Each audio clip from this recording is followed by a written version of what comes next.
Mon privilège ce matin de prêcher sur... ça va être la dernière alliance qu'on va parler ce matin avant de prêcher sur Pâques. Là.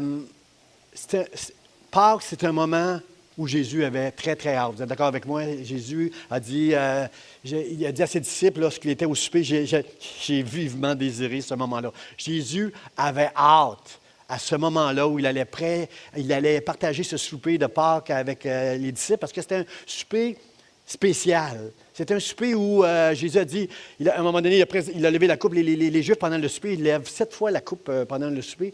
Tout ça, c'est très symbolique. Et à un moment donné, il a dit, voici la coupe de la nouvelle alliance en mon sang. Jésus avait hâte de célébrer cette Pâque-là avec ses disciples, parce que, enfin, comment je pourrais dire, on va le voir ensemble, là. Enfin, cette alliance-là, elle allait être maintenant parfaite. Depuis Adam et Ève que l'alliance était brisée. Dieu va même utiliser dans les psaumes le terme « violer ». Vous avez violé l'alliance que j'avais faite avec vous. Mais maintenant, dans l'alliance nouvelle, impossible. Elle est inviolable, elle est éternelle. On peut se réjouir ce matin que si nous sommes dans l'alliance avec Dieu, qu'elle est éternelle. À cause du sang, du sacrifice parfait de Jésus-Christ. L'apôtre Paul, j'aime l'apôtre Paul parce qu'il dit, il va dire quelque part dans les Écritures, je n'ai pas prêché autre chose. Partout où il allait, dans tous les voyages missionnaires qu'il a fait, il en a fait de nombreux. C'est incroyable pour moi, tous les endroits que Paul a pu visiter dans sa courte vie, avec les moyens de transport qu'il avait à l'époque, là, bateau. C'est incroyable pour moi de voir tous les endroits où il est allé. Puis il dit, là où j'allais, je ne voulais pas prêcher autre chose que Christ et Christ crucifié. Pourtant, l'apôtre Paul écrit la moitié du Nouveau Testament. Il nous enseigne tellement de choses, l'apôtre Paul. Il nous enseigne les dons qu'il a fait à l'Église. Il nous enseigne tellement, il nous instruit tellement, l'apôtre Paul, au travers des écrits. Ça fait curieux pour moi d'entendre, je n'ai pas prêché autre chose que Christ et Christ crucifié. Ce que Paul nous enseigne ici, une chose très importante, frères et sœurs, tous les enseignements, tout l'Ancien Testament, tout le Nouveau Testament, tous les enseignements qui sont contenus dans la parole de Dieu sont fondés sur le sacrifice que Jésus-Christ a accompli à la croix pour chacun de nous. Et Jésus avait tellement hâte de dire, voici la coupe de l'alliance nouvelle en mon sang. Parce que maintenant, vous allez être à moi et moi je serai à vous. Il y a une fois dans l'Ancien Testament, il y a une place dans l'Ancien Testament où on parle de cette alliance nouvelle que Dieu va faire au travers de Jésus-Christ. Et c'est dans Jérémie, au chapitre 31, on va lire le texte ensemble, là, c'est dans Jérémie. On est dans cette série sur l'Église et pourquoi on prêche sur les alliances depuis quelques semaines? Parce que frères et sœurs, tout repose sur ce que Jésus a accompli à la croix. Et ici, dans Jérémie, le prophète rempli du Saint-Esprit, je ne suis pas certain que Jérémie comprenait tout ce qu'il est en train de prophétiser. Il est le porte-parole de Dieu, il est en train de dire quelque chose que Dieu lui a révélé au peuple. Il le dit au peuple et il le dit à nous ce matin. Et regardez ce qu'il nous dit au verset 31. « Voici les jours viennent, dit l'Éternel, où je ferai avec la maison d'Israël et la maison de Juda une alliance nouvelle. Après ces jours-là, dit l'Éternel, je mettrai ma loi au-dedans d'eux. » Quelqu'un dit Amen. Je l'écrirai dans leur cœur. Et je serai leur Dieu et ils seront mon peuple. Amen, amen, amen. Merci Seigneur, merci pour cette promesse extraordinaire. C'est ce texte-là que je veux prêcher ce matin, frères et sœurs. Ce matin, je veux prêcher sur la justice de Dieu. Dieu, lorsque nous avons la foi, Dieu nous appelle justes. Virgile, mon juste. Gaston, mon juste. Sœur Nicole, ma juste. On est appelé juste quand on a la foi en Dieu. Parce que notre foi, c'est pas qu'on croit en Dieu. On croit que Dieu a tout réglé à la croix avec Jésus-Christ, son Fils, pour nous, pour qu'on puisse entrer dans cette alliance nouvelle en son sang. OK, juste 5-6 qui sont un peu excités, là, mais aide-moi à prêcher, Seigneur, pour qu'on soit un peu plus excités à la fin de la réunion. Là. Dieu a conclu une alliance nouvelle au travers de Jésus-Christ, frères et sœurs, dans laquelle maintenant, sa justice parfaite a été accomplie. Combien apprécient qu'il y ait une justice? Combien apprécient la justice, frères et sœurs? Admettons que pendant la réunion, là, on tombe... La terre devient dans l'anarchie. Tout le monde fait ce qu'il veut, comme il veut, quand il veut. On ne veut pas sortir d'ici. On va placarder les fenêtres. Je suis content qu'il y a beaucoup de denrées alimentaires un peu partout, là, à cause d'Action Secours. Là. On ne sort pas d'ici. Si les gens peuvent... Comprenez-vous, là, quand on prend la route je ne roule pas à la vitesse que je veux, dans le sens que je veux, de la manière que je veux. Il y a des règles, parce que les règles sont là pour notre protection. Est-ce que notre système de justice, est-ce qu'il n'y a pas souvent des injustices dans notre système de justice? Oui! On pourrait en parler longtemps. J'en parlais avec Sandra, la secrétaire en haut de Action Secours et d'Espoir. J'en parlais avec elle cette semaine, comment il y a tellement d'injustices. On est tellement frustrés lorsqu'on regarde. Je pense juste à une maman récemment, là, cette semaine, une maman que sa fille a été tuée il y a 15 ans. Puis là, elle apprend, vous l'avez lu la nouvelle des outils, là, elle apprend que le monsieur, il sort de prison. Il a commencé à avoir des sorties, là, libéré avec des conditions. Là. Oh, je peux comprendre cette femme-là. Je peux comprendre les mamans, les papas, que leurs enfants ont été tués par quelqu'un, non seulement qui était ivre, mais ça fait plusieurs fois qu'il est ivre, il est encore sur la route avec sa voiture, puis là, il l'a tué.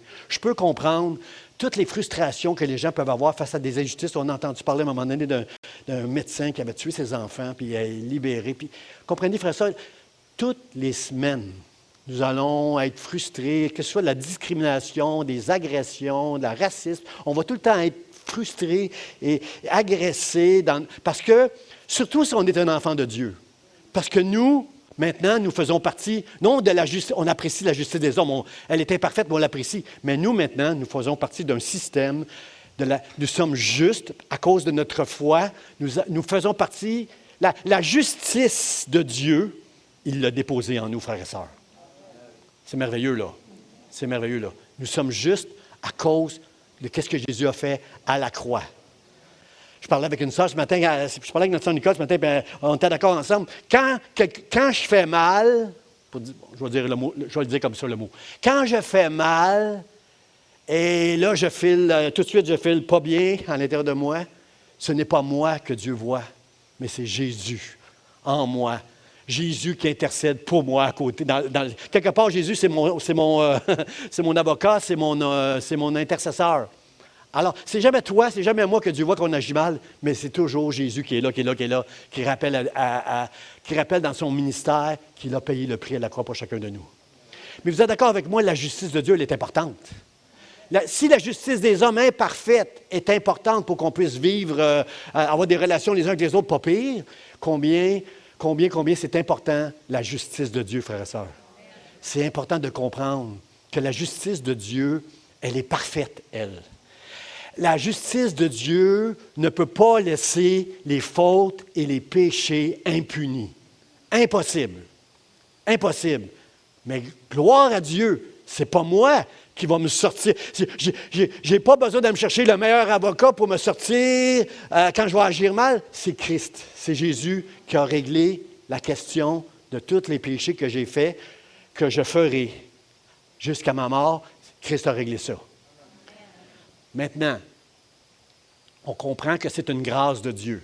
On comprend que Jésus a été une victime propitiatoire à la croix. Là. On comprend que c'est une grâce de Dieu maintenant que mes péchés sont pardonnés, frères et sœurs. Mais si on est un enfant de Dieu, avec juste un peu de sagesse, ça ne fait pas de sens qu'on saisisse la grâce de Dieu en se disant « Je peux faire n'importe quoi maintenant. Dieu m'a pardonné. » Ça ne fait pas de sens, frères et sœurs. Dites ça ne fait pas de sens. Je ne veux pas me sentir tout seul ce matin. Ça ne fait pas de sens. Souvent, là, si on prêche mal la grâce de Dieu, on va avec une conclusion comme ça. Mais Dieu, hey, arrête là de t'en faire avec ce que tu as fait. Tu es pardonné. Dieu nous a pardonnés. Moi, je suis content. Moi, je suis content quand quelqu'un me dit « J'ai mal agi, pasteur. Je ne me sens pas bien. » Moi, je dis « Amen, amen. Je suis content que tu ne te sentes pas bien. Ça me prouve que tu es un enfant de Dieu. » Et là, je vais travailler avec cette personne-là pour qu'elle retrouve la grâce et le pardon. Et comprenez-vous, frère et sœur, un pécheur, il ne connaîtra jamais la grâce de Dieu. Tout ce qu'il veut, lui, c'est être pardonné. Et il est toujours au-dessus, lui. Il n'est jamais dans la tristesse, il n'est jamais dans la détresse. Dieu me pardonne. Maintenant, faire ça ne fonctionne pas comme ça. Moi, je suis rarement, complètement, comprenez-vous, dans la grâce totale, parce que tous les jours, ma nature pécheresse me rappelle que je suis un pécheur. Et plus que je vais réaliser que je suis un pécheur, plus que je vais réaliser que je n'ai pas l'affaire, et plus que je vais comprendre et apprécier la grâce de Dieu et me réjouir comme on l'a fait ce matin. On s'est réjoui devant Dieu à cause de son amour incroyable et de sa grâce. Et Seigneur, merci pour ta justice que tu as déposée en moi. C'est ça que Jérémie nous dit là. Merci pour ta justice. La justice de Dieu, elle est super importante, frères et sœurs, de comprendre, frères et sœurs. Parce que la loi que les hommes n'ont pas été capables de suivre. Vous savez, dans le jardin, il y avait seulement une règle. Puis Adam et Ève ont été séduits et ont brisé la règle. Avec Moïse, il y avait les 10 commandements. Et déjà, Jésus n'est pas descendu de la montagne encore avec les commandements. Ils sont en train d'adorer des dieux comme en Égypte, là, déjà. Là. Voici ton Dieu, Israël. Adore ton Dieu. On est comme ça, frères et sœurs. Souvent, on va briser la loi. Pourquoi? Parce que nous avons une volonté qui est propre à nous. Tu as toujours le choix de faire la bonne chose ou de suivre ton cœur, tes passions, ta convoitise, peu importe le péché, le mal en toi. Là, tu as le choix de choisir de faire le mal ou de faire le bien. Merci mon Dieu que le jour où il m'a donné la foi, qu'il m'a accordé le salut, il m'a aussi donné son Esprit Saint qui est en moi et qui m'aide à faire les bons choix, frères et sœurs. Mais il m'arrive encore de faire des mauvaises choses. Il m'arrive encore de me fâcher avec des gens avec qui je ne devrais pas me fâcher. Merci ma femme de ne pas dire amen. Il m'arrive encore de ne pas être parfait, mais je me repose sur la grâce de Dieu. Mais quand je manque, frères et sœurs, je ne suis jamais content de moi. Puis j'apprécie les gens qui me disent, « Pasteur, j'ai manqué, j'ai fait ci, j'ai fait ça. » Bien, je ne vais pas leur dire, « Ben non, c'est pas grave. » Parce que dans ma nature miséricordieuse, j'aurais juste envie de dire ça. C'est pas grave, c'est vrai. Viens ici, là, je vais te consoler. J'aurais envie de dire ça. Mais non. Si on veut apprécier la grâce, l'amour de Dieu qui couvre nos fautes, frères et sœurs, il faut réaliser qu'on est des pécheurs. Il faut réaliser qu'on est ici et que Dieu nous a amenés là. Il faut le réaliser ça. Et quand notre cœur ou nos mauvaises actions nous ramènent là, il faut dire merci Seigneur de me ramener, merci pour ta fidélité, Seigneur. Toi, tu ne changes pas, tu es toujours là et le sacrifice de Jésus ne change pas non plus. Il est éternel, c'est inviolable. Frères et sœurs, la justice de Dieu, nous avons besoin de cette justice-là. Si on veut vivre en paix, nous avons besoin de la justice de Dieu. Tu n'auras pas d'autre Dieu devant ma face. Tu aimeras Dieu de tout ton cœur, de toute ta force. Tu ne tueras point, tu ne voleras point, tu ne commettras pas d'adultère, tu ne convoiteras pas. Comprenez-vous, frères et sœurs, la justice de Dieu, elle est bonne. La loi, elle est bonne. C'est nous qui ne sommes pas capables de suivre la loi. Mais la loi, elle est bonne. Et la loi demande un jugement. Si quelqu'un vient chez toi, met le feu à ta maison, tu ne veux pas le voir le lendemain se promener librement dans la rue, tu veux qu'il soit puni par la justice. Mais c'est ça la loi de Dieu. La loi, elle est là pour qu'on puisse marcher puis être en paix les uns avec les autres. Parce que quand on brise la loi, on amène une tension les uns envers les autres. Surtout celui qui offense la victime, qui fait de quelqu'un une victime, là. Il y a une tension entre les deux. Ce n'est pas facile, frères et sœurs, de pardonner à quelqu'un qui nous a fait du mal, parce qu'il y a une tension, à cause du péché, il y a une tension qui prend place entre les deux personnes. Quand cette tension devient très, très forte en moi, je me souviens de cette prière que Jésus nous a enseignée. Seigneur, enseigne-nous à pardonner. Pardonne-nous nos péchés, comme, de la même manière que moi je pardonne aux autres, pardonne-moi mes péchés. Pardonne-nous nos offenses comme nous pardonnons. Je n'aime pas ce mot-là, comme. Je l'aime pas. J'aimerais que Dieu juste me pardonne. Pas comme moi, je pardonne, parce que moi, j'étais un homme. Et moi, j'ai de la difficulté, des fois, à pardonner à quelqu'un qui me fait du mal. Je le pardonne avec ma bouche, mais mon cœur reste... il y a une tension, comprenez-vous, entre la personne qui m'a fait du mal. Et toutes les fois que je me suis libéré de cette tension-là, c'est lorsque je priais Dieu, Seigneur, bénis cette personne-là. Prends soin de cette personne-là. Au départ, c'est juste avec ma bouche. Mais à un moment donné, vous savez que quand tu es dans la présence de Dieu et que tu pries pour quelqu'un, Dieu te met un cœur pour cette personne-là pour qui tu pries. Je ne crois pas qu'on est capable de pardonner comme ça tout de suite, là. Je ne crois pas ça, moi, parce qu'on est des êtres humains, on est des pécheurs, on a des manquements. Mais je crois qu'on est capable de pardonner quand on se met à prier pour quelqu'un, même si c'est ton adversaire, même si c'est un ennemi, même si c'est quelqu'un qui te veut du mal. Dieu va t'aider. Parce que Dieu, lorsqu'il était sur la croix, il priait pour des gens qui étaient au pied de la croix en train de jouer, de gambler pour avoir son vêtement. Père, pardonneur, ils ne savent pas ce qu'ils font. Frère, je dois avouer que parfois, je ne sais pas ce que je fais. Je ne comprends pas. Je ne suis pas conscient de tout le mal que je suis en train de faire quand je ne fais pas juste ce que Dieu me demande de faire. Est-ce que vous voulez dire amen à ça? Fais ce que Dieu te demande de faire. J'ai vu une vidéo à un moment donné, c'était une femme qui prêchait, puis elle voulait faire une illustration, puis elle avait mis des vieux vêtements. Elle avait mis des vieux vêtements, puis elle a fait venir son mari, puis son mari vient avec un vêtement. Lui, il avait une robe blanche. Puis là, elle voulait montrer ce que Jésus avait fait à la croix. À un moment donné, elle enlève ses vieux vêtements, elle les donne à son mari qui représente Dieu. Et son mari prend les vêtements, il les jette, il prend sa robe blanche, puis il l'habille avec elle. Puis là, c'était supposé finir là, le sketch. Puis là, lui, il s'en va, puis il dit, « Ah oui, je voudrais rajouter... » Il y a le micro, lui, encore des mains. Il dit, « Ah oui, je voudrais rajouter quelque chose pour la femme. Maintenant, à partir de maintenant que je t'ai couvert, fais ce que je te dis de faire. » Elle a dit, c'était pas dans le texte, ça. C'était pas dans le texte, ça. Tu te payes la traite, là, devant le... Frères et sœurs, même si Dieu nous a enlevé nos vieux vêtements sales, même s'il nous a revêtus, on va en manquer encore. On n'arrivera pas à faire exactement ce qu'il nous demande de faire. C'est ça que je veux prêcher ce matin. Je veux prêcher la justice de Dieu, parce que la loi, elle est bonne, frères et sœurs. L'apôtre Paul le dit, la loi est bonne. On n'est juste pas capable de tout le temps l'accomplir parfaitement. Même si tu aimes Dieu, si vous êtes ici ce matin, c'est parce que vous aimez Dieu. Amen? Amen. Le ciel et la terre vont l'entendre. Là. Si vous êtes ici ce matin, c'est parce que vous aimez Dieu. Là. Amen. Amen. Faites-le savoir au monde entier. Là. Alors, on est ici parce qu'on aime Dieu. Mais la Bible est remplie d'hommes et de femmes. Si vous lisez la Bible, elle est remplie d'hommes et de femmes qui ont failli, qui ont échoué. Même en aimant Dieu de tout leur cœur, ils ont échoué souvent à obéir parfaitement. Mais la loi, elle est bonne. Je lisais sur la justice de Dieu, puis je suis tombé sur un théologien, puis je ne nommerai pas son nom, mais je n'étais pas du tout d'accord avec lui, même si c'est un théologien que j'aime beaucoup, qui était super. Lui disait, dans sa théologie, que la loi que Dieu a mise, elle est là seulement pour nous prouver qu'on est des pécheurs, qu'on n'est pas capable de suivre la loi de Dieu. Je ne peux pas être d'accord avec lui. Parce que les lois que Dieu a mises, les 10 commandements, puis toutes les lois que Dieu a mises là, dans la Bible, là, reflètent sa justice à lui, reflètent sa sainteté. C'est l'amour de Dieu. Dans la loi, on devrait voir l'amour de Dieu. Heureux celui qui garde les préceptes de l'Éternel. Il va être heureux, il va être béni, celui qui comprend que la loi, elle est bonne. Hein? Si je décide de rouler à 150 km/h, je me mets en danger, puis je mets les autres en danger. Mais si je suis la loi à 100 km/h, s'il arrive quelque chose, au moins, je n'ai pas enfreint la loi pendant que je roulais. Frères et sœurs, la loi de Dieu, ce n'est pas juste pour nous prouver qu'on n'est pas capable de la suivre. Parce que Jésus, en tant qu'homme, il a totalement, complètement accompli toute sa vie.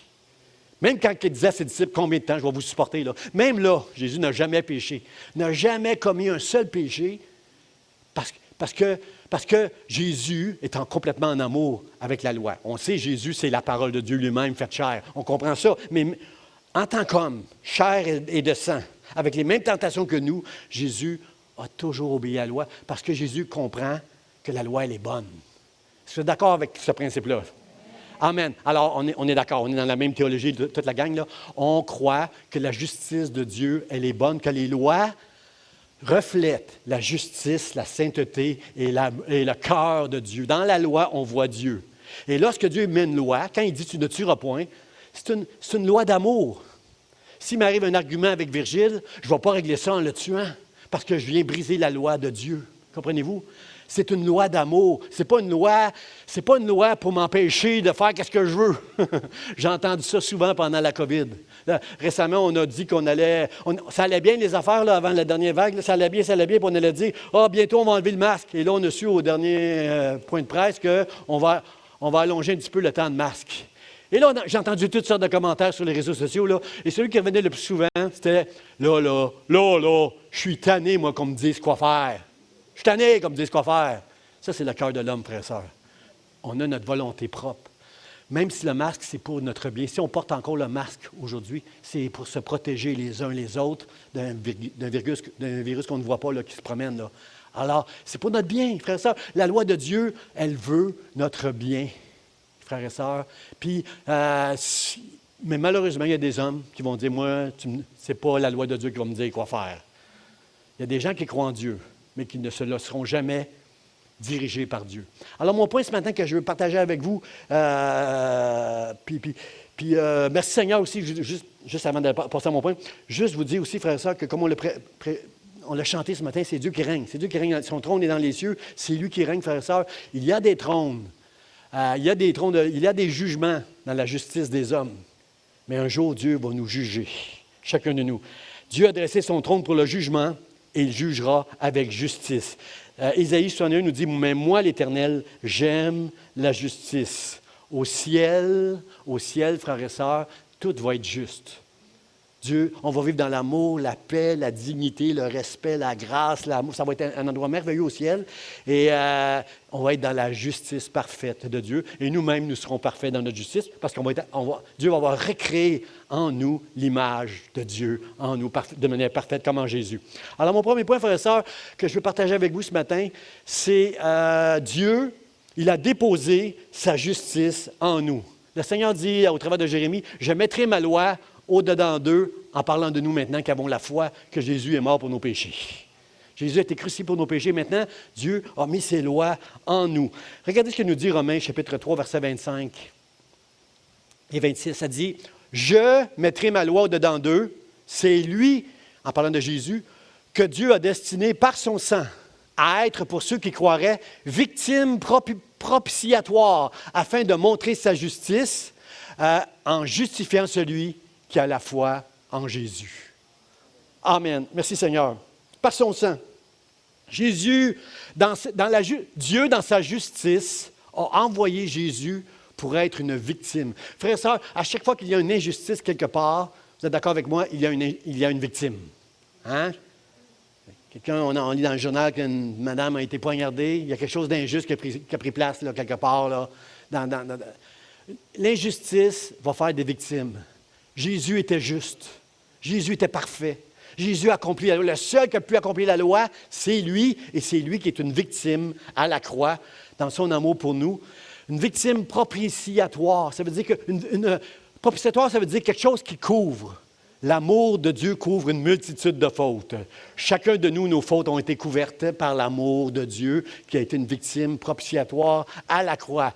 Je mettrai ma loi dedans d'eux. C'est à cause de Jésus, par son sang. La justice de Dieu a été satisfaite, frères et sœurs. Nous, on n'aurait pas pu. Si vous pensez qu'aujourd'hui, parce que vous allez à une église, que vous priez, que vous... Ceux avec qui Jésus avait le plus de problèmes quand il était sur terre, c'était avec les pharisiens. Parce que les pharisiens, eux, disaient, « Ah ben moi, là, je suis la loi. Je suis la loi, j'enseigne la loi, je viens à l'église tous les dimanches, je lis ma Bible, je prie, je chante, je lève mes mains dans les airs, j'adore Dieu. » Comprenez-vous, c'est avec les pharisiens que Jésus avait des problèmes. Mais avec les publicains qui disaient « Pardonne-moi, pardonne-moi, pardonne-moi, je suis pécheur », c'est eux qui étaient justifiés. La seule raison, frères et sœurs, pourquoi vous et moi, on est justifiés, c'est pas parce qu'on vient à l'Église, c'est pas parce qu'on aime Dieu, c'est parce que seulement, pour la seule raison que Jésus-Christ est mort à la croix, Dieu m'a fait grâce et c'est la seule raison pour laquelle... Seule raison, frères et sœurs. Pas mes œuvres, pas mes dîmes, pas ma fidélité, pas mes œuvres, ce que Jésus a fait seulement. C'est une grâce, frères et sœurs. Seulement, Dieu est bon et c'est dans sa grâce que sa justice a été accomplie. Sa justice parfaite de Dieu a été accomplie lorsque Jésus est mort sur la croix. Mais la bonne nouvelle, frères et sœurs, c'est que maintenant, aujourd'hui, nous pouvons voir dans l'Église, je peux voir dans vous, je peux voir dans mon frère Robert, on peut voir dans l'Église aujourd'hui une image de la justice de Dieu. Frères et sœurs, vous êtes d'accord avec moi que ça va mal dans le monde? Ça va aller de plus en plus mal dans le monde. Je ne suis pas un prophète, là, je vous le dis. Ça va aller de plus en plus mal dans le monde. La seule raison pourquoi le diable ne fait pas totalement ce qu'il veut, c'est à cause de nous, c'est à cause de l'Église du Seigneur Jésus-Christ qui est sur la terre, c'est à cause du Saint-Esprit, de nos prières, de notre justice pas parfaite, chacun de nous. Mais si tu aimes Dieu, tu es un juste. Si tu as eu la foi, s'il y a en toi le Saint-Esprit, tu es un juste. Et Dieu dit, je mettrai ma loi en dedans d'eux. Nous avons, frères et sœurs, chacun de nous, le Saint-Esprit qui qui nous fait comprendre, au travers des Écritures, de la connaissance, comment marcher dans la justice de Dieu. Vous êtes d'accord avec moi? Dans le monde, si tu n'as pas le Saint-Esprit, si tu n'as pas la foi, tu vas faire des péchés. Peut-être ta conscience va japper un petit peu pendant quelque temps, puis à un moment donné, tu vas tomber complètement esclave de tes péchés. Mais si tu as le Saint-Esprit, tu ne seras jamais à l'aise. Tu ne seras jamais tranquille à chaque fois que tu vas parler mal, agir mal, faire quelque chose ou ne pas faire quelque chose. Tu ne seras jamais en paix parce que le Saint-Esprit ne t'abandonnera jamais. Dites Amen. Dites Amen. Seigneur, ne m'abandonne pas. Dieu fidèle, ne m'abandonne pas. Ne me laisse pas, ne m'abandonne pas à moi-même parce que j'ai peur de moi. J'ai peur de ce que je suis capable de faire. Dieu t'aime tellement qu'il ne t'abandonnera jamais.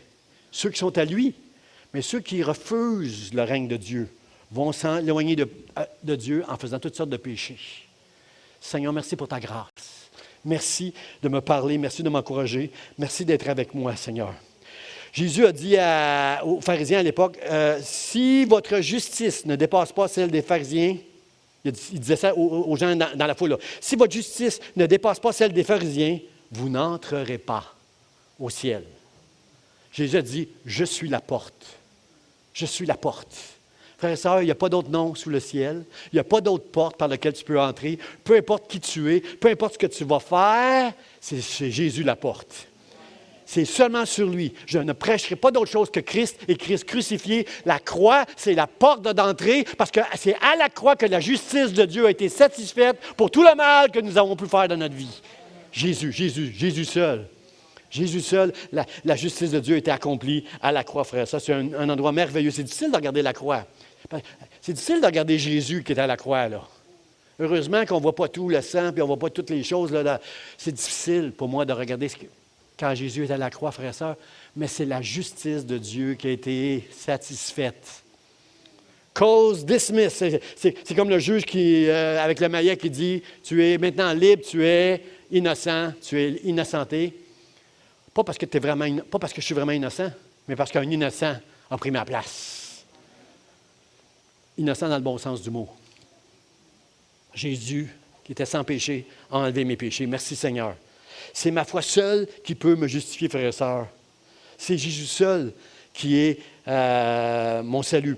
La Bible dit dans le psaume 15, Qui demeurera sur ma montagne sainte?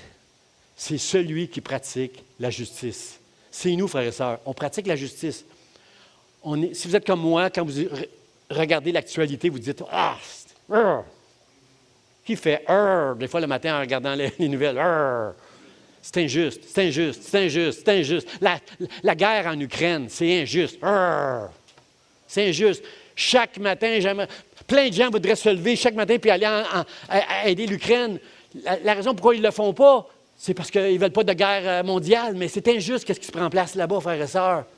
Certain que si je vais aider l'Ukraine, si un pays de l'OTAN se lève, va aider l'Ukraine, c'est certain qu'il y en a d'autres qui vont... la Corée du Nord l'a dit aujourd'hui, là, nous, on est avec la Russie, là, puis il y a certains pays vont aller... Ça va dégénérer. On envoie de l'argent, on envoie des armes, on n'est pas capable d'aller se battre là-bas sur le terrain parce que ça va dégénérer. Frères et sœurs, il y a des injustices qui prennent place, frères et sœurs, partout. Mais celui qui va demeurer sur la montagne de Dieu, sur sa montagne sainte, dans sa présence, c'est celui qui pratique la justice. Ça, c'est vous et moi, frères et sœurs. À cause qu'il a mis en nous ses lois. Dieu a mis en nous ses lois, frères et sœurs. J'ai les lois de Dieu. Je sais quand je fais mal. Vous savez quand vous faites mal. Vous savez quand vous faites bien parce que l'Esprit de Dieu vous le dit. Vous savez quand vous êtes dedans, puis quand vous n'êtes pas dedans, vous le savez. Alors, Dieu nous fait justice. Frères et sœurs, qu'est-ce que j'aime de Dieu aussi? C'est que sa grâce, elle est patiente avec chacun de nous. Dieu est patient. Vous êtes d'accord avec moi? À un moment donné, Jésus a dit, il était avec ses disciples, il a dit, il parle d'un arbre là, qui ne porte pas de fruits. Il dit, coupez-le, cet arbre-là, puis jetez-le au feu. Puis là, il y a un serviteur qui dit, non, oh, Seigneur, non, on va creuser autour, on va mettre de l'engrais, peut-être qu'on va le sauver, peut-être qu'on va le sauver. Le Seigneur dit, OK, je vais accorder un peu de temps. Dieu nous accorde beaucoup de temps, frères et sœurs. Entre le moment où Jésus a dit, voici la coupe de mon sang, la coupe de la nouvelle alliance en mon sang. Il s'est passé 6000 ans depuis qu'Adam et Ève ont péché. Jésus avait hâte, frère et sœur. Jésus est capable d'être très patient avec celui qui lui appartient. Mais un jour, ce monde va être jugé, frères et sœurs. Un jour, ce monde va être jugé et c'est ça. Nous, Dieu est très patient avec nous parce que souvent, certains d'entre nous, où on est rendu avec le Seigneur, il y a un petit peu moins de patience. Comprenez-vous, frère et sœurs, qu'il arrive un moment dans notre vie où on ne peut plus se permettre de faire. C'est plus noir et blanc. Au début, quand on commence avec le Seigneur, il y a beaucoup de zones grises, là. Hein, on fait des expériences. Puis, bon, il vient le temps avec Dieu, là, c'est que quand Dieu nous parle, là, il faut que tu obéisses. Là. C'est le temps d'obéir, frère et sœurs. Dieu fait grâce à certains, mais avec d'autres, il est un petit peu plus... il attend, il nous pousse. Puis moi, je veux dire merci Seigneur pour ça. J'ai ma fille Elessa qui lit souvent des bandes dessinées à la maison, puis elle aime ça nous raconter des blagues là, dans ses bandes dessinées. Puis moi, ça va trahir mon âge, là, mais j'aimais bien, quand j'avais son âge, j'aimais bien lire des revues, une revue de bande dessinée qui s'appelait Charlie Brown. Ça, je sais, ça trahit mon âge. Là. Il y avait dans cette revue-là une jeune fille qui s'appelait Lucie. Puis elle, Lucie, là, elle avait un kiosque de psychanalyse. Elle jouait au psychologue avec les gens. C'était écrit sur son psychologie ou quelque chose de même. Laurent, elle faisait de la relation d'aide avec les jeunes qui venaient à elle. Ça coûtait 5 sous, peut-être moins, là, à chaque fois que tu faisais une visite pour aller voir la psychologue. Puis à un moment donné, Charlie Brown, là, qui était toujours triste, là, lui, il va la voir, puis il dit, parle avec elle de certaines choses, de la vie. Puis là, elle lui dit, tu sais, Charlie, la vie, c'est comme un paquebot. C'est comme un paquebot. Puis tu as ta chaise pliante. Puis il y a ceux qui s'en vont s'asseoir en avant du paquebot, défait la chaise pliante, s'assoient en avant pour regarder là où ils s'en vont. Il y en a d'autres, si tu vas derrière le paquebot, tu vas voir des gens, ils vont défaire la chaise pliante, puis ils regardent d'où ils viennent.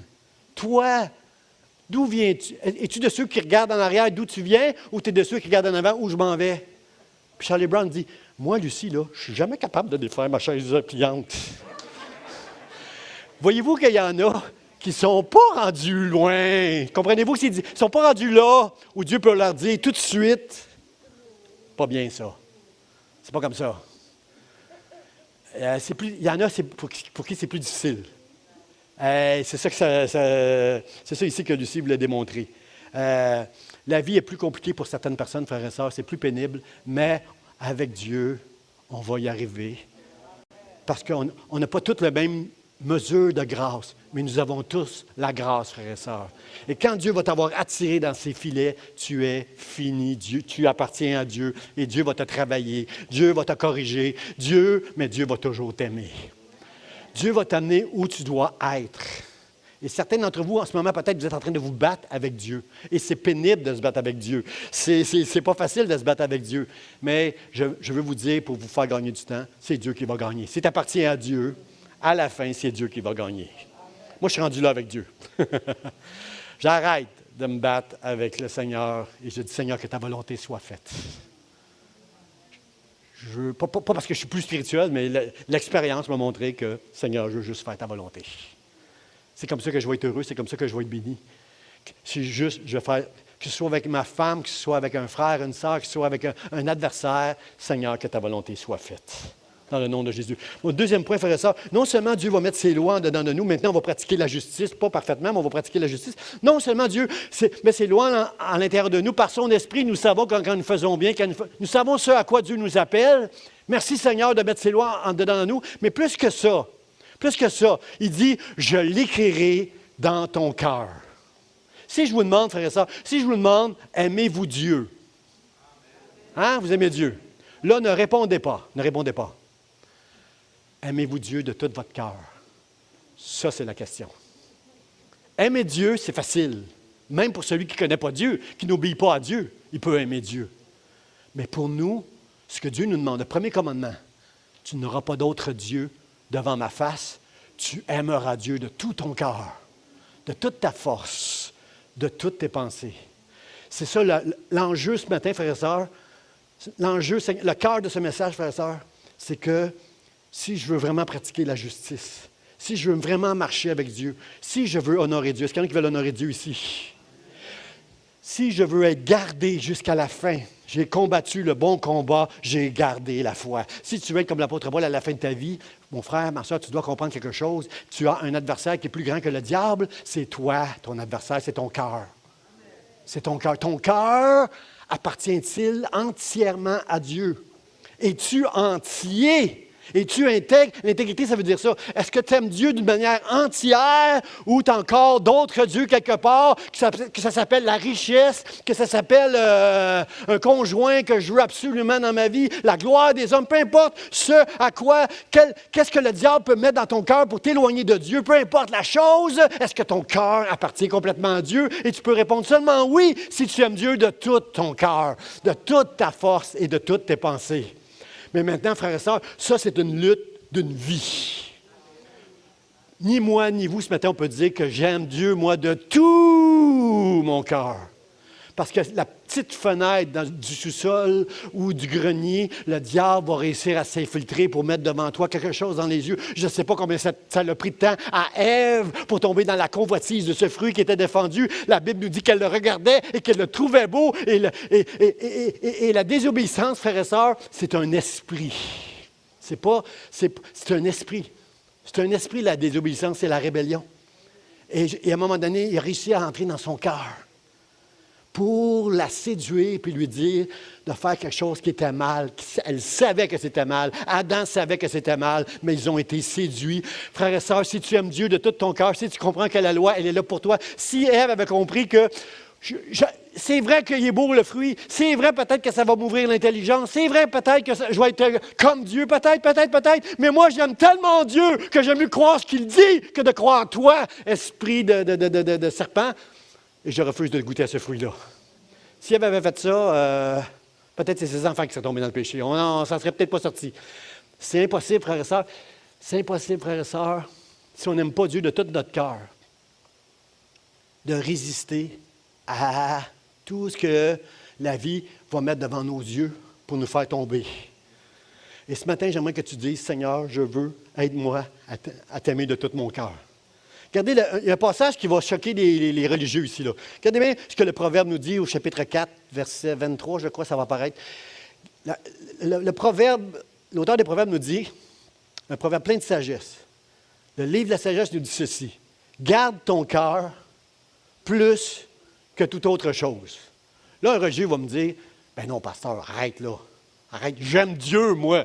J'ai Dieu dans ma vie, moi. J'ai la parole de Dieu, moi, dans ma vie. Moi, je marche avec Dieu. J'ai pas besoin de... C'est Dieu que je veux garder. J'ai pas besoin de garder mon cœur. La parole de Dieu nous dit que tu peux aimer Dieu, mais que si tu ne gardes pas ton cœur, un jour, il y a d'autres dieux qui risquent de prendre la place de ton Dieu. Jésus a dit, là où est ton trésor, là sera ton cœur. Si tu aimes l'argent, ton cœur est déjà là. Tu peux dire que tu aimes Dieu, mais ton argent va prendre toujours le dessus. Si tu n'as pas réglé dans ton cœur des promesses que tu as faites, tu vas trouver Dieu devant toi.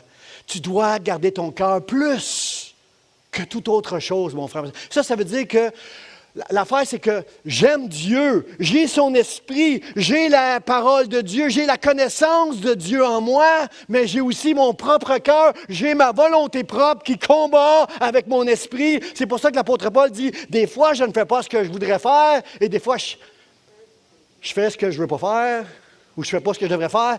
Paul, il comprend le combat. Il a compris ce combat-là. Mon frère, ma soeur, garde ton cœur plus que toute autre chose. Si Dieu une place a dit, si Dieu te bénit de richesse, n'y attache pas ton cœur. Au jeune homme riche, Jésus l'a confronté tout de suite. Vends tout ce que tu as. Donne-le aux pauvres. Frères et sœurs, il n'y a pas un de nous autres qui aimerait en faire. Pas un de nous autres. Si tu as un peu plus que 500 $ à la banque, là, c'est un peu plus que ça. Il n'y a personne de nous autres qui veut entendre ça. Vends tout ce que tu as, donne aux pauvres. Il était attaché à ses richesses, le jeune, et il est parti tout triste, la Bible nous dit. Combien savent que s'il avait tout vendu, puis qu'il avait suivi Jésus, il aurait été l'homme le plus riche et le plus béni de toute la terre. Il avait la chance d'être le 13e disciple, ce jeune homme-là. Puis il ne l'a pas saisi parce que son cœur était attaché. À quoi autre que Dieu? À quoi ton cœur peut-il être attaché ce matin? Au point de, peut-être un jour, ça va être ta pierre d'achoppement. Réalise ce matin que c'est Dieu, ton trésor. Il n'y a pas d'autre chose que Dieu qui peut être ton trésor, mon frère, ma soeur. Tu n'as pas de conjoint en ce moment, ce n'est pas un nouveau conjoint qui va t'amener la joie dans ta vie, comme d'avoir Dieu dans ta vie. Parce que si tu veux un conjoint, Dieu connaît ton cœur, il t'aime, il va te l'accorder. Pas aussi vite qu'on voudrait. La grâce de Dieu, ça va dans les deux sens. Nous aussi, des fois, il faut qu'on attende un peu qu'est-ce qu'on veut, mais Dieu va gagner à la fin. J'aime le psaume 51, frères et sœurs. J'aime tellement le psaume 51. J'aime tous les psaumes parce que c'est le cœur qui parle. Tous les psaumes qu'on a partagés ce matin, là, je les aime. Les psaumes qu'on chante, je les aime. C'est le cœur qui parle. Et j'aime tellement le psaume 51, frères et sœurs, parce que c'est un psaume que David a écrit lorsqu'il est tombé dans la détresse et la tristesse d'avoir trompé, d'avoir tombé dans l'adultère avec Bathsheba. C'est un psaume qu'il a écrit en confessant son péché à Dieu. Vous savez, David n'était pas obligé de confesser son péché. Il était le roi d'Israël. Tout le monde devant lui se courbait, puis comprenez-vous, il est le roi. Il aurait pu essayer de garder ça juste pour lui.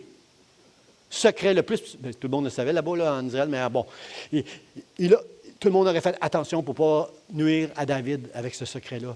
Mais il a confessé son péché. J'aime le cœur de David parce qu'il a compris ça, lui, qu'il devait garder son cœur plus que toute autre chose. Alors, Seigneur, il confesse son péché. Non seulement il confesse son péché, mais il comprend qu'il a offensé Dieu avec son péché. Mon frère, ma soeur, j'aimerais ça qu'on fasse ça. J'aimerais ça qu'on ait cette alliance-là entre nous, que quand tu vas mal agir, confesse-le. Trouve un frère, une sœur en qui tu as beaucoup, beaucoup de confiance. Confesse à ton frère, ta sœur, que tu as mal agi. Ça va t'aider à voir l'amour, la grâce, la grandeur de Dieu pour toi. Puis ça va t'aider à juste pas recommencer. Il y a des péchés qu'on va recommencer 10 fois, 20 fois, peut-être 100 fois. Mais plus que tu vas comprendre que non seulement tu as péché, mais tu as offensé Dieu, et plus que tu vas voir la grâce de Dieu, et plus que ça va briser en toi, et ça va te permettre de garder ton cœur plus que toute autre chose, que ton cœur et que ta volonté propre désir. Pouvez-vous dire amen à ça? Il y a un peu de sagesse là-dedans. Seigneur, je t'aime. Je suis conscient que je sais offenser Dieu. Puis David va dire quelque chose aussi. Il dit, si tu avais voulu des sacrifices, je t'en aurais offert. On sait que David aurait offert pas des sacrifices, il aurait fait des holocaustes. S'il aurait pu régler ses péchés en offrant des sacrifices, il y aurait eu des milliers et des milliers de béliers qui auraient brûlé à Jérusalem là, pendant des semaines. David était capable de faire ça. Mais il dit, ce n'est pas des sacrifices que tu veux, Dieu. Ce n'est pas des holocaustes. Quand j'agis mal, ce que tu veux, c'est un esprit et un cœur brisés. Un esprit et un cœur brisé, c'est ça, Dieu, qui te fait plaisir. C'est pour ça que si tu me dis « j'ai mal agi », je vais te dire « je suis content que tu te sentes triste et en détresse. » Parce que là, tu vois la grâce de Dieu. Ce n'est pas qu'est-ce que je fais ou qu'est-ce que je ne fais pas, mais c'est tout ce que Jésus a fait qui fait en sorte que j'ai la grâce de Dieu, que je suis pardonné. Et quand j'agis mal, j'ai juste à aller confesser, comprendre, saisir que j'ai brisé, j'ai offensé mon Dieu. Et c'est cet esprit brisé qui va me permettre de garder mon cœur plus que toute autre chose. Amen, Seigneur. C'est toi, mon trésor, Dieu. C'est toi, mon esprit. C'est toi, Seigneur. Aide-moi à faire les bons choix pour que je sois béni. J'aime le psaume 1 qui dit « heureux », qui veut dire « béni ». Heureux l'homme qui ne marche pas selon le conseil des méchants,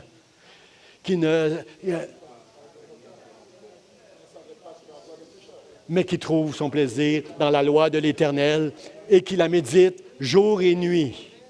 Cet homme-là, cette femme-là va être bénie parce qu'elle va garder son cœur plus que toute autre chose. Elle va comprendre que Dieu, je dois l'aimer de tout mon cœur, de toute ma force et de toutes mes pensées. Et à chaque fois que je pêche, à chaque fois que je manque à un des commandements de Dieu, je dois réaliser, Seigneur, je ne t'ai pas aimé de tout mon cœur aujourd'hui. Tu sais que je t'aime, Dieu, mais si j'ai brisé ta loi, c'est parce qu'il y a quelque chose qui a passé avant ta loi dans mon cœur. Pardonne-moi, Seigneur, et fais de moi un homme nouveau. Renouvelle mes pensées. Sonde-moi, oh Dieu, et connais mon cœur. Donne-moi un cœur pur, Seigneur. Renouvelle mon intelligence, Seigneur. Aide-moi à devenir cet homme nouveau au travers de cette alliance nouvelle.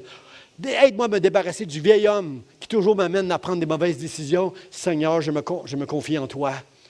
Je suis ton serviteur. Que veux-tu que je fasse? Me voici. Envoie-moi, Seigneur. Seigneur, aide-moi. Aide-moi à comprendre la grandeur de ton amour. Aide-moi, Seigneur. Mon dernier point, frères et sœurs, c'est je suis à lui. Quelqu'un dit Amen. Je suis à Dieu. Jérémie, sans trop comprendre tout ce qu'il dit, « Et je serai leur Dieu, et ils seront mon peuple. » Oui, certainement que Jérémie comprenait ce passage-là, parce que Jérémie est un prophète qui prêchait à un peuple qui était tout le temps dans la désobéissance, tout le temps en train de pécher contre les voies de Dieu. Alors il dit, enfin, je serai leur Dieu, je mettrai mes lois en eux, mais moi, non seulement maintenant je pratique la justice, mais Dieu a touché mon cœur. Comprenez-vous que dans l'Ancien Testament, il était capable de toucher leur intelligence avec la loi.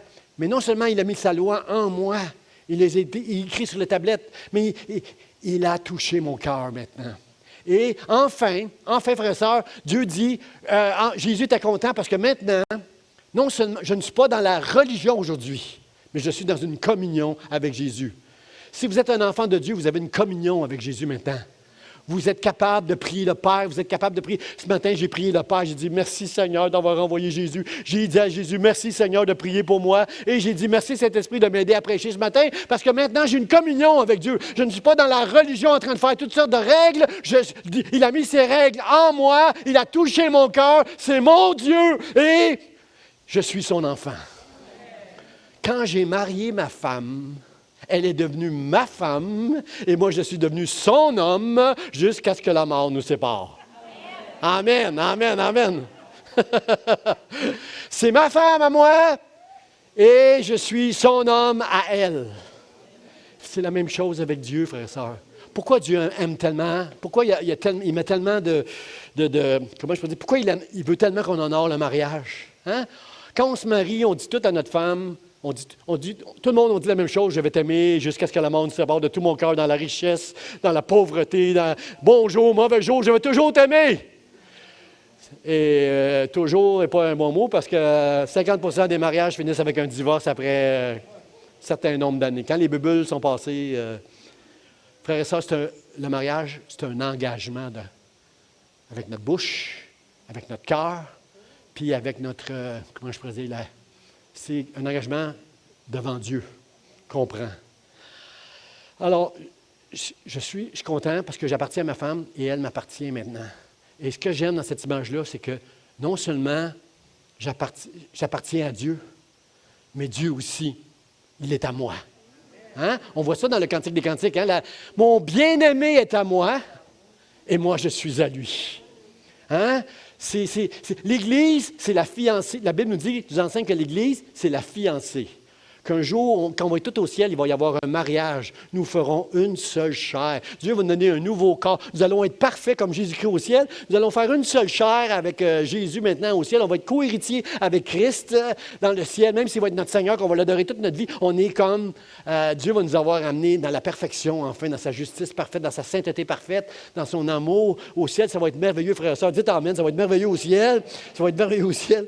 Mais maintenant, frères et sœurs, je peux dire, mon bien-aimé est à moi et je suis à lui.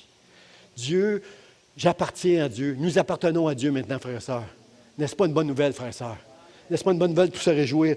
Je serai leur Dieu et ils seront mon peuple. Un peuple qui va pratiquer la justice. Le monde va aller de plus en plus mal, frères et sœurs. Mais tant aussi longtemps que Jésus ne reviendra pas chercher son Église, enlever son Église de ce monde, frères et sœurs. Le monde va aller mal, mais c'est nous qui ralentissons tout le mal qui prend place dans ce monde parce que nous pratiquons la justice. Amen. 5 personnes ont dit Amen. Parce que nous aimons la justice. Parce que nous reconnaissons que la justice de Dieu, que la loi de Dieu, elle est bonne, que je ne pourrai jamais l'appliquer dans ma vie parfaitement, mais c'est mon désir de pratiquer la justice de Dieu. La loi est bonne. La loi n'est pas là juste pour me prouver que je suis un prêcheur. La loi est là pour m'aider à être heureux et béni dans la vie. Seigneur, merci d'avoir mis ta loi à l'intérieur de moi. Merci de toucher mon cœur. Et merci, Seigneur, que maintenant, non seulement je suis ton enfant, mais toi, tu es mon Père. Abba Père, merci de m'avoir aimé. Merci de m'avoir sauvé. J'invite les musiciens, on va chanter ce chant, Dieu fidèle, qu'on a chanté tantôt. On va le refaire encore une fois, frères et sœurs. Le mot de la fin, c'est celui-ci. Voici les jours viennent, dit l'Éternel, où je ferai avec la maison d'Israël et la maison de Juda une alliance nouvelle. On sait qu'après Salomon, Israël s'est divisé. Il y a eu Juda, où Dieu a toujours gardé un roi à Jérusalem, et tout le reste d'Israël. Il y avait une ou deux tribus à Jérusalem qui restaient fidèles à Dieu et 10 autres tribus qui étaient souvent avec un mauvais roi, eux autres. Et il dit, voici les jours viennent, dit l'Éternel. Quand Jérémie a dit ça, on est à peu près 580 ans avant Jésus-Christ. Ça veut dire qu'à peu près 610 ans avant la Nouvelle Alliance. Juste pour vous dire que le temps de Dieu, ce n'est pas notre temps à nous. Les jours viennent, ça s'en vient. 600 ans plus tard, c'est arrivé. Avec Dieu, il ne faut pas s'attendre que les choses les promesses de Dieu et les choses dans notre vie vont arriver au moment que nous, on veut qu'ils arrivent. Mais voici la bonne nouvelle. C'est arrivé. Frères et sœurs, c'est arrivé. Jésus a dit à la croix, tout est accompli. C'est arrivé ce jour où l'alliance nouvelle, inviolable, éternelle, qui fait de nous, où il a mis sa justice en nous, il a touché notre cœur pour qu'on l'aime de tout notre cœur, où on appartient à Dieu, c'est arrivé, frères et sœurs. Ça, c'est la bonne nouvelle. Ça peut prendre du temps, mais un jour, ça va arriver, dans le nom de Jésus. Voici les jours viennent des Éternels, je ferai avec la maison d'Israël et la maison de Juda une alliance nouvelle. Voici qu'est-ce qui arrive, frères et sœurs, lorsqu'on est nouveau. Voici, les choses anciennes sont passées, toutes choses sont devenues nouvelles. Je suis maintenant une nouvelle créature en Christ, frères et sœurs. Vous savez ce que j'aime après Pâques? Après Pâques, on appelle ça la semaine des pains sans levain. Pendant une semaine après Pâques, les Juifs vont se débarrasser dans leur maison. Ils vont chercher partout. S'il n'y a pas un peu de pain quelque part sans levain, ils vont le jeter. Pourquoi? Eux ne savent pas. S'ils ne sont pas messianiques, s'ils ne sont pas des chrétiens, ils ne savent pas qu'est-ce qu'ils sont en train de faire. Ils font une fête que la loi oblige, mais ils sont en train de jeter tout le vieux levain. Ils sont en train de jeter dehors le vieil homme, parce que dans le Nouveau Testament, ils vont apprendre avec Jésus-Christ qu'on doit se revêtir maintenant de l'homme nouveau. Voici, en Christ, je suis une personne nouvelle. Je suis une pâte nouvelle. L'Église, c'est une pâte nouvelle que Dieu maintenant va former et amener à l'image de Jésus-Christ. Combien ce matin tu veux reconnaître, pas que... Merci mon Dieu qui nous a sauvés. Merci maintenant qu'il a mis sa loi en nous. Mais combien veulent reconnaître ce matin devant Dieu qu'on n'est pas juste devant Dieu? Chacun de nous, nous sommes injustes. Chacun de nous, on commet des fautes. Et Seigneur, aide-nous à corriger. Aide-nous. Pour certains, Dieu va donner plus de grâce. Pour d'autres, Dieu te parle ce matin. Arrête de te battre. Corrige la situation avec laquelle je te parle ce matin. Seigneur, aide-moi parce que je suis injuste. Aussi longtemps que tu vas te croire juste, moi je suis sauvé maintenant, je marche avec Dieu. Aussi longtemps que tu vas être sur ce terrain-là, mon frère, ma soeur, ça va être difficile pour Dieu de travailler avec toi. Mais si tu reconnais que tu n'es pas juste, si tu reconnais que tu es un pécheur, si tu reconnais que peut-être que tu as besoin de l'aide de Dieu pour l'aimer de tout ton cœur, de toute ta force, de toutes tes pensées, dis-lui ce matin. Dis-lui ce matin, Seigneur, alors qu'on va chanter Dieu fidèle. Dieu, lui, ne change pas. Dieu, il est fidèle, il va t'aimer. Tu es dans une alliance avec lui qui est nouvelle, qui est éternelle. Mais moi, toi, on a besoin de changer. Amen. Je donne une chance. Nous avons besoin de changer, frères et sœurs. Dieu, aide-moi, change-moi. Je reconnais que je suis un pécheur. J'ai besoin de sentir ton esprit qui vient en moi, qui me pardonne mes péchés et qui va m'aider à marcher avec toi dans le nom de Jésus. Amen, amen. Je vous invite à vous lever. On va terminer ce service avec ce chant qui déclare la fidélité de Dieu. Dieu fidèle, tu ne changes pas.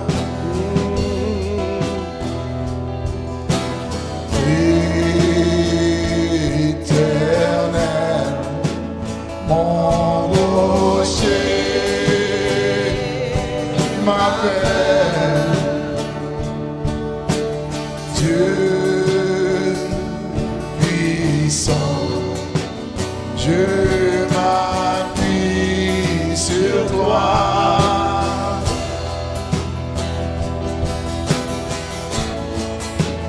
Et je crie vers toi,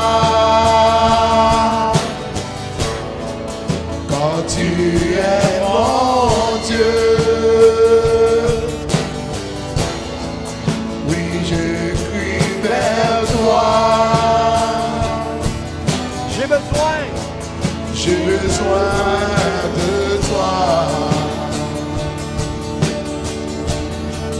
Tu es mon roi au jour de la détresse. Si je tombe, Et si je tombe,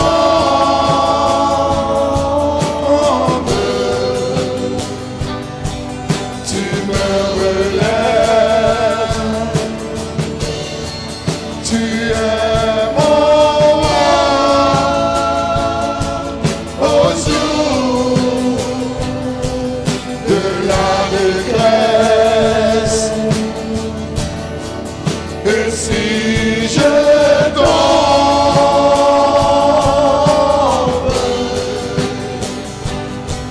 tu me relèves. Dans la tempête,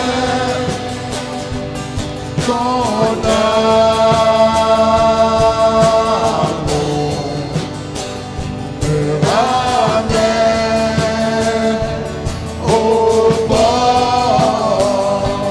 Tu es mon seul espoir, Seigneur. Tu es mon roi au jour de la détresse. Et si je tombe,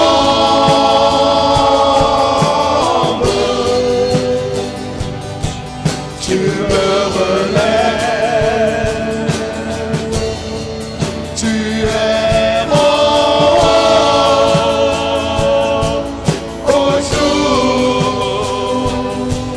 de la détresse. Et si je tombe,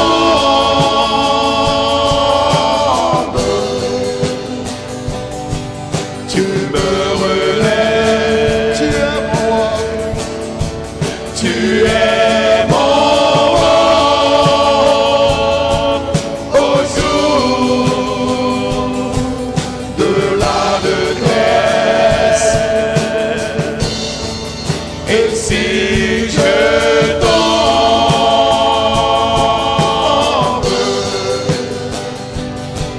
tu me relèves.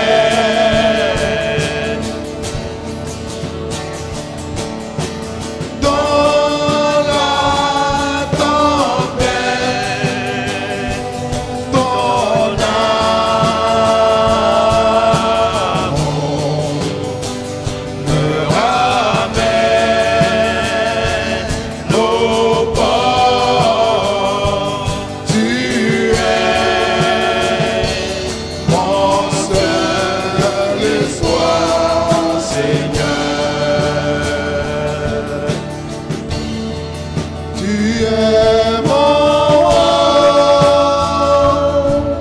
au jour de la détresse. Et si je tombe,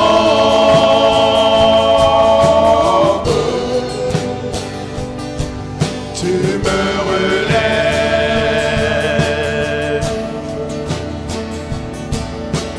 Dans la tempête, ton amour me ramène au port. Tu es mon seul espoir, Seigneur. Amen. Amen. Gloire à Dieu. Gloire à Dieu. Frères et sœurs, voici la coupe d'une alliance nouvelle en mon sang. Nous sommes une part nouvelle, frères et sœurs. Nous sommes des hommes et des femmes nouveaux. Et dans la nouvelle alliance, Jésus a donné un commandement nouveau à chacun de nous. Il a dit, aimez-vous les uns les autres. Il parle à ses disciples. Là. Moi, je m'en vais. Mais vous, là, aimez-vous les uns les autres comme moi, je vous ai aimé. Encore là, j'aime pas le mot comme, frères et sœurs. Si je dois vous aimer comme Jésus m'a aimé, frères et sœurs, ça veut dire que je dois faire beaucoup de sacrifices. Quelqu'un dit beaucoup de sacrifices. Aimons-nous les uns les autres, frères et sœurs. Dieu vous bénisse. Bon dimanche. Je vous aime. Dites à quelqu'un que vous l'aimez dans le nom de Jésus. Bon dimanche. Tu es mon roi au jour de la détresse. Et si je tombe,